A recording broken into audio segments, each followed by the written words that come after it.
I'm going to show you how to make these wristlet key fobs. These are great for gifts.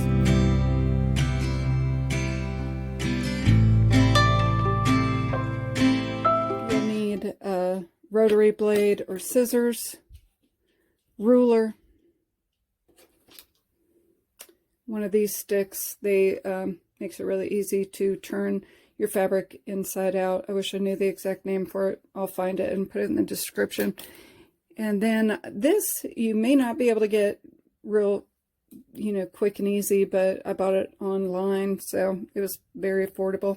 But you can use pliers and then just put something soft, whether it's fabric or batting, you can put in there to prevent it from scratching. You'll need some hardware, some key fob hardware. You can buy this at Hobby Lobby or Joann's Fabric. If you buy these in bulk, it's a lot cheaper, and you can get them on Etsy or other website. And then the key rings that they usually come together as a set. And then you're going to want your cotton fabric. The webbing that I use is just a basic webbing. It's 1 1/4 inch wide.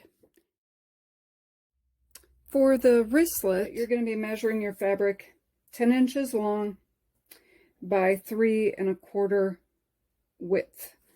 So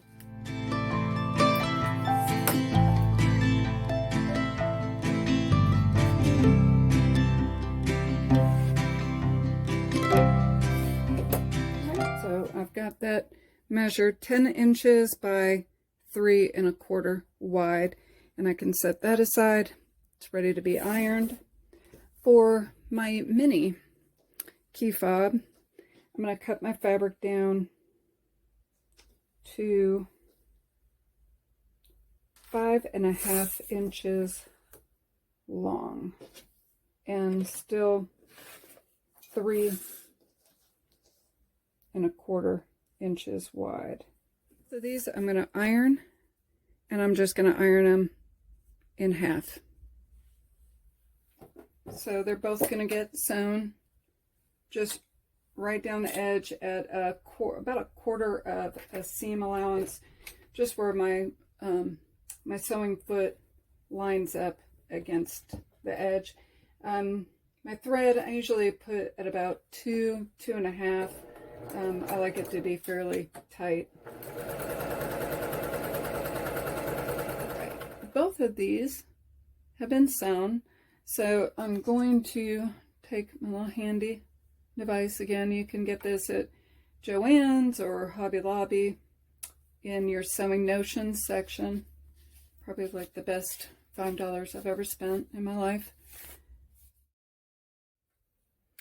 The next thing I'm going to do is take my webbing and I'm going to cut it down to 10 inches.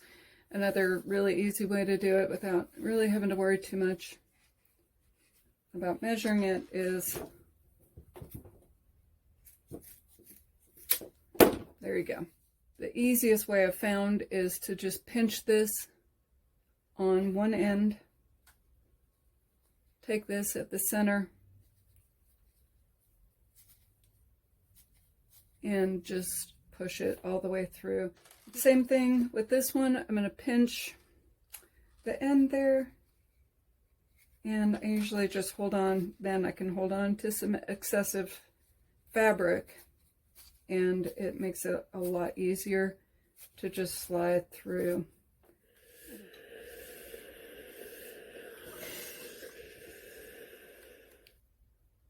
For this one, you can see I've already done 1/2 of it, and that's about where I like it to be, maybe about halfway under my pressure foot. And I usually put my thread at about a 4. Once I have both sides done, I fold mine in half and I sew right along the side of here to keep it together.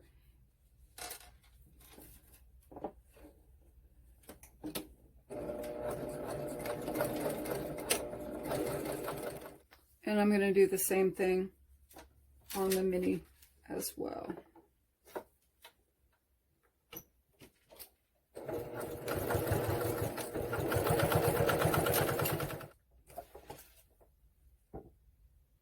All right, both of these are done, and I'm ready to put the hardware on them.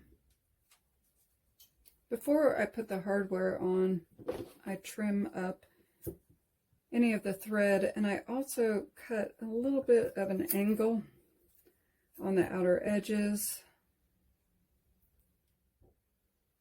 Get my key fob ready.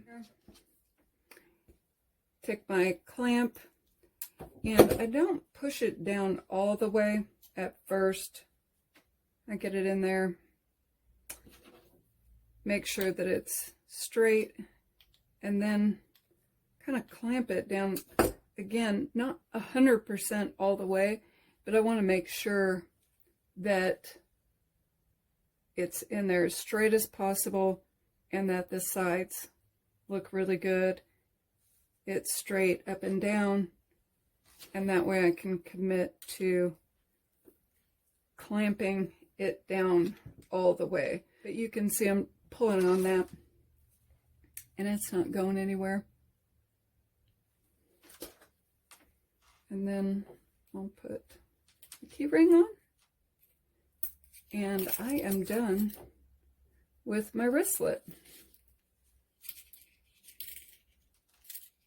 Now for my mini, I think I like that red one better, so I'll do the prettier side of the key fob on that one. Put my key ring on, and that's it. That's my mini. And that's it. You're done with your wristlet key fob and your mini key fob. Again, these make great gifts or products to sell on Etsy or at craft shows. Hope you found it helpful. I'll put in some links to where I got my webbing as well as my clamp here. And I hope you will share, like, subscribe to my channel. I'll see you next time. Thanks so much.